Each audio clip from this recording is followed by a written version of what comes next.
यह कहानी है मॉडर्न इंजीनियरिंग के एक सबसे बड़े अनसुलझे रहस्य की। इंसानों ने क्या कुछ नहीं कर दिखाया, पर एक सवाल आज भी कायम है। बड़े बड़े समंदरों पर भी हमने पुल खड़े कर दिए हैं।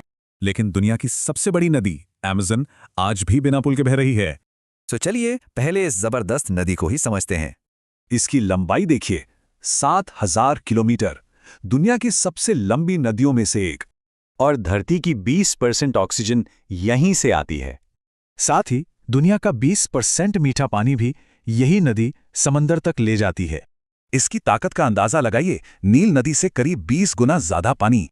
मतलब ये कोई नई बात नहीं है, ये तो प्रकृति की एक बहुत पुरानी ताकतवर शक्ति है। तो सवाल यह है कि यहाँ पुल बनाना इतना मुश्किल क्यों है? पहली वजह है इंजीनियरिंग की चुनौतियां। इंजीनियरों के सामने ये कुछ बहुत बड़ी दिक्कतें हैं। बारिश में नदी इतनी फैल जाती है कि बड़े बड़े जंगल पानी में डूब जाते हैं। ऐसी जमीन पर पुल के बड़े बड़े पिलर टिकाना लगभग नामुमकिन है। पर मान लीजिए ये मुश्किलें हल हो भी जाएं, तो क्या सच में पुल की जरूरत है? ज्यादातर सफर नावों से होता है। मौजूदा वाटर नेटवर्क लोगों के लिए काफी है। 1000 से भी ज्यादा छोटी बड़ी नदियां मिलकर इसे एक वाटर हाईवे बना देती हैं। इतने भारी खर्च के बाद भी कोई बड़ा फायदा नहीं, इसलिए आर्थिक रूप से ये सही नहीं है।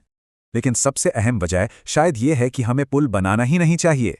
रियो नीग्रो पर बने एक पुल से पता चला कि इसका पर्यावरण पर कितना बुरा असर पड़ता है।